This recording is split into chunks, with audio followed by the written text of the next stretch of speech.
Jelang pemilihan presiden 2024 mendatang, berbagai persiapan dilakukan parpol untuk kemenangan pasangan capres dan cawapres yang diusung pada pemilu 2024.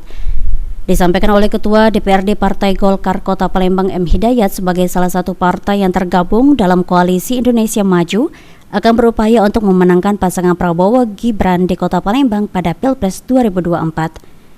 Koalisi Indonesia Maju di Kota Palembang sudah menggelar rapat koalisi guna menyiapkan strategi untuk menggait suara generasi Z yang menduduki suara terbanyak untuk memenangkan capres dan cawapres pasangan Prabowo Gibran di Kota Palembang.